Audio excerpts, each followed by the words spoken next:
Hey guys, so I recently filmed my eyeshadow palette declutter, which took me forever to just like sit down and film. I was putting it off for such a long time because it felt really overwhelming. My eyeshadow palette collection has gotten really large over the years, and I just no longer feel the need to have so many palettes in my life. So if you guys missed that video, I'll link it below, but I did get rid of about half of my eyeshadow palettes. So now my collection is a little bit smaller, it's more curated, and when I open up my eyeshadow palette drawer, there are palettes that I just love that I know I'm going to enjoy using. So now I thought it would be a good time to revisit this video idea. I think I first filmed it about 2 years ago, and then I did do an updated version last year, and I wanted to update you guys once again. If I could only keep 10 palettes, these are the 10 palettes that I would keep, and I would definitely feel confident with my choices. This tag was created by Annette's Makeup Corner, so I'll link Annette's original video in the description box below, and I'll link my previous videos in case you guys are curious about my old choices. I think pretty much all of the palettes in today's video are different than last year with the exception of maybe one. But I have a mix of drugstore and affordable palettes, some neutrals, some colorful shadows, so I hope you guys enjoy today's video. Let me know in the comment section below if you could only keep 10 palettes, which palettes would you choose? Or if you already have a smaller collection, maybe you only have 10 palettes, like what are your top 2 or 3 palettes that you would keep?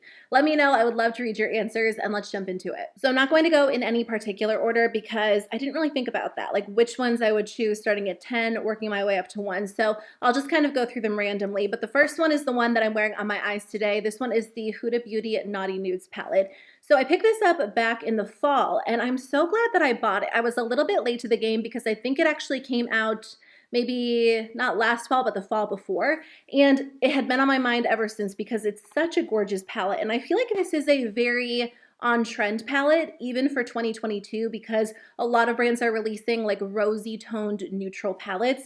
And this one is really gorgeous. So if you're looking for a palette that's kind of similar to what's being released now, but something maybe a little bit more interesting, because a lot of brands are just reverting back to, typical neutral palettes, I definitely recommend this one. Or you might already have this one in your collection, but I love it. You can do something really smoky, really sultry, or you can do something a little bit softer, but I love that it has a mix of berries and neutrals, and even the neutrals are a little bit berry toned, and I do love a gorgeous berry eye. So I have so much fun using this. The matte shadows blend out perfectly. They are so seamless on the eyes, and the metallics are so vibrant, really intense. They layer beautifully. The formula is a little bit more of like a thin formula, so it doesn't feel really heavy on the eyes. There are a few other formulas I'm going to talk about in a second, but this is not like an overly creamy powder formula. So what's nice about that is you can layer these shadows up and create all different looks using this palette. I just think this is one of the best palettes that I own in terms of quality and color story. You definitely tend to get more of a sultry look when you use it, but you can do something softer if you just stick with the lighter shades as well,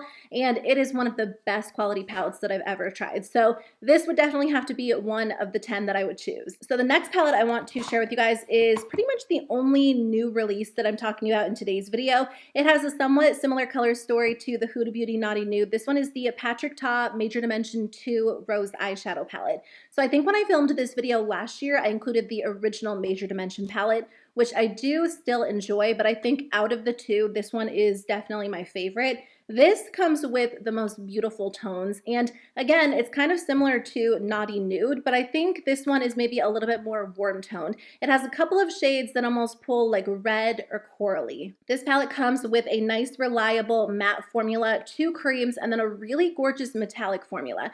These metallics look so nice on their own, but when you layer them over the cream shadows, they really pop, and I just think they look really intense, very, very vibrant, and it's just an easy palette to work with. The matte formula is really pigmented, so a little bit goes a very long way. Same with the shimmer formula, and I just enjoy having this in my collection. Again, I like the formula and the color story. It's a little bit more of an expensive palette, but I've used it so much since I've purchased it, and I'm sure I'm just going to use it even more as we head into 2022 during the summer, the fall, the winter. It really is a gorgeous palette. Let me switch gears and talk about 2 really affordable palettes. So the first one is from e.l.f. This is a $3 eyeshadow palette, but I would totally keep it if I could only choose 10 because it is something that I use constantly. It's one of their bite-sized palettes in I Love You, a Latte.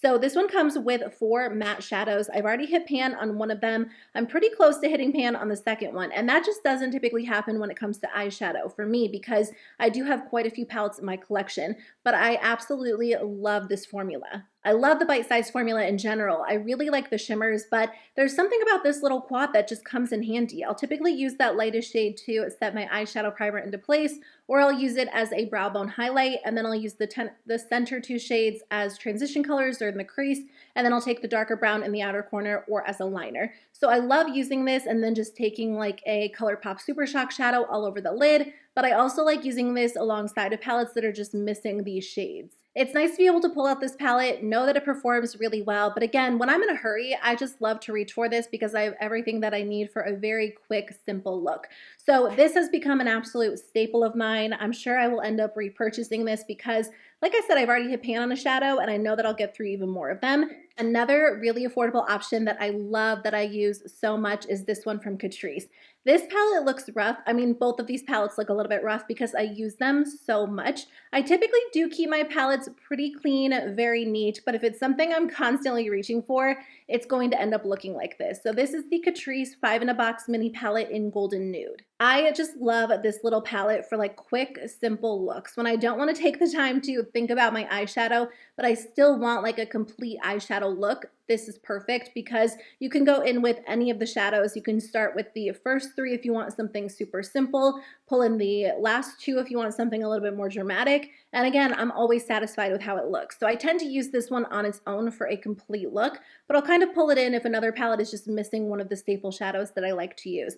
These do come in 4 different options. I also have, I think it's called Warm Spice, but I do want to pick up the other 2 because I just love this formula so much. The only thing about these little palettes is that they do tend to break, and I feel like they are so perfect, or they would be so perfect for travel because they have everything you need and they're so small and compact.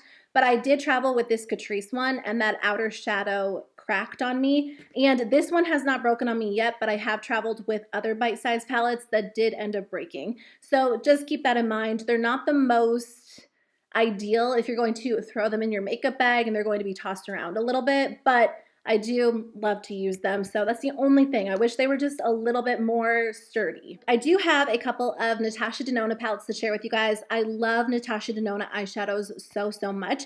They are a little bit more expensive, but I love that she's been doing midi palettes, mini palettes. If you don't want to spend the money on a full-sized eyeshadow palette, there are so many great options that are less expensive and you still get a ton of eyeshadow. There is one full-size palette that I love, and I kind of go back and forth on whether or not it's worth the price tag. My husband actually got this for me for Christmas and he did get it on sale. I kind of gave him a hint. I sent him the link when it was discounted and I was like, I would love this palette. For whatever reason, I just never wanted to pay full price for this. I mean, not for whatever reason, for the obvious reason that it's so expensive. And there are so many palettes out there that are less than half the price of this one that are so good. But I have to say, now that I have this in my collection, I understand the hype. I use this palette so much. It's been one of my most used palettes since I got it back in December. This shade is like my perfect everyday crease shade, so I'll typically blend that into the crease and then take this shadow or this shadow all over the lid. If I want more of a dramatic smoky look, I'll take this one all over the lid. I also love this shadow in the crease. There are some beautiful cooler tones in here as well, so if I do want something a little bit more smoky and dramatic, I can definitely use those. I would say if you are like strictly a neutral eyeshadow fan and you're not someone who has a very large collection, you have something a little bit smaller, or you like one go-to palette, this could be worth it for you because you would probably get use out of a lot of the colors and you might even hit pan on the shadows if you're using it super consistently. The quality really is so good. There's just something magical about these shadows that make your eye area look so smooth. And I deal with a lot of texture around my eyes because I do have wrinkles and fine lines, but on top of that, I have this area like right here that's always dry, and no matter what I do, eyeshadow just does not sit on that area very well. When I use this palette, that is never an issue. So part of me understands the hype and the expensive price point. A lot of me wishes that she just had a midi-sized version of this that was $65 because this has a lot of product in it, and I just don't think it's something that I will ever really use to the fullest because I do love a lot of other palettes. So it is something that I would end up keeping. I absolutely love it, but I don't know that I would buy another full-size palette from Natasha Denona because This is a big palette. Like there's a lot of shadow in here. And honestly, I'm more content with like her midi-sized palettes. So there are 2 midi-sized palettes that I would also keep. I think this is the only palette that I mentioned last year, like the only palette that's the same from these 2 videos. This one is the Natasha Denona Bronze palette. This is my all-time favorite eyeshadow palette. I think that it is so gorgeous. If you love warm toned eyeshadow, especially if you love gold eyeshadow, you are just going to be such a fan of this. I love that you get so many amazing shimmers and so many different tones of gold. I just love gold. I think it is the most beautiful shade on the eyes. So I think that's why I have so much fun using this, because you get lighter, softer champagne golds, you get yellow golds, you get rusty golds, and I just think it is so pretty. I love to wear this one all summer. I wear it a lot during the fall, and I'll reach for it, you know, on other occasions as well, but it is just my favorite palette all around. The color story is perfect. The formula is amazing, and I just think it is so pretty. I've used this palette so much. It's probably my most used eyeshadow palette and my favorite. So this is definitely one that I would choose. The last Natasha Denona palette that I would choose is the Retro palette. Again, I just think that this formula is absolutely flawless. Typically, I do prefer for my palettes to have more shimmers than mattes, but this matte formula is very easy to work with and it looks so good on the eyes. I would say that, you know, again, it's kind of somewhat similar to the Natasha Denona Biba palette in that it looks very smooth on the eyes.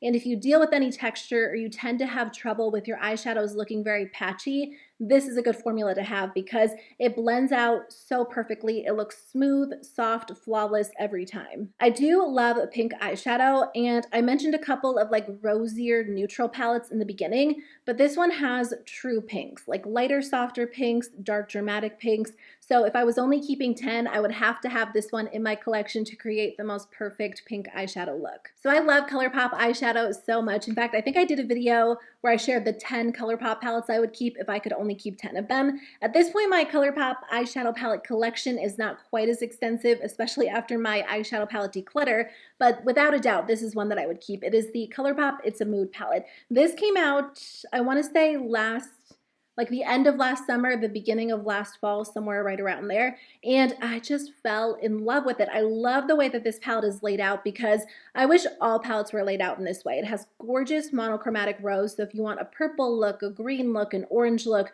you can easily get that. And it doesn't take a lot of thought as to which shadows go together. But it also has a really nice gradient. So it starts with lighter, softer shades up top and it gets a little bit more dark and dramatic. You can create pretty much any look with this except like a super toned down neutral look. So of course, if I was only choosing 10, I would love to have this one for all of the beautiful colors. But again, as someone who doesn't necessarily wear as much colorful eyeshadow as I used to, this is a really nice palette to have in my collection because when I want to do a colorful look, I have everything that I need in this palette. It has gorgeous jewel tones, some pretty warm shades, and I just think it is one of the prettiest palettes they've done. If you tend to be a little bit more minimalistic about your eyeshadow palette collection and you like a slightly larger palette with a lot of options, I do think ColourPop's large 30 pan palettes are really nice to have. I think they call them their mega palettes, which in the past, I've never really been a big fan of super large palettes, but even for a large palette, this is a little bit on the smaller side. It's very thin, really compact. It's not uncomfortable to hold. In fact, I've traveled with these because if I do have a little bit of a larger makeup bag, it'll fit in there because it is so thin and compact and really lightweight. And I do enjoy them overall. So when people are new to makeup or they're asking me for like one eyeshadow palette that has a lot of options, I always recommend these. This next palette was discontinued. I think it's the only palette that's no longer available, but I had to share it in today's video because it will forever be one of my favorites until, you know, it expires and I no longer can use it. It is the ColourPop Disney Villains Misunderstood palette. I love this one because, again, it has gorgeous, rich jewel tones. And some of these shades are probably pretty similar to shades in the ColourPop It's a Mood palette, but this one, I just love it. Every single time I get to use it, it puts me in a really happy mood, and it's something that's remained in my collection throughout the years. It's made it through lots of declutters, and it's still something I will use periodically because there's just nothing like this bottom row. Again, I wonder if I can duplicate a lot of these with It's a Mood. I should probably go through and swatch them side by side and see. I feel like that would be good to know. But I love this. It was one of the first like colorful jewel toned palettes that I ever tried, and I used it so much in the beginning, and it is still something I really enjoy. So I would definitely keep this one. But I do have another option that I've really loved. This is the J.Cat Beauty Tri-Element 15 Pan Eyeshadow Palette. This one is the Noche palette. I know that I've talked about this palette like 100 different times on my channel at this point, but you guys, it is so good. I want everyone to try this palette because it is $8. And these shimmers are better than any other shimmer formula that I've tried. They're better than Natasha Denona because they have this creaminess to them, but they have this intensity to them as well. Natasha Denona really is like one of my go-to metallic or shimmer formulas because it is so smooth and intense on the eyes. But these, I don't know, they almost have like, they're like a step up from Natasha Denona. There are a couple of different options. They have like a green and blue palette, a pink and purple palette, so really any of them are nice to have. I just love this one because it comes with 2 rows of shimmers. One is more of like a true satin, like this bottom row, and then these are like foiled metallics that are so intense and vibrant on the eyes. So I would definitely keep this one if I could only keep 10. So that's everything I wanted to share with you in today's video. Thank you guys so much for watching. I had fun filming today's video. I hope you guys enjoyed watching it. Let me know in the comment section below which palettes you would keep if you had to narrow it down. And if you guys want to check out my eyeshadow palette declutter, I will link it on the screen for you guys right now in case you're into declutter videos. But I hope you guys have a great day. Thanks again for watching, and I'll see you guys soon with a new video. Bye.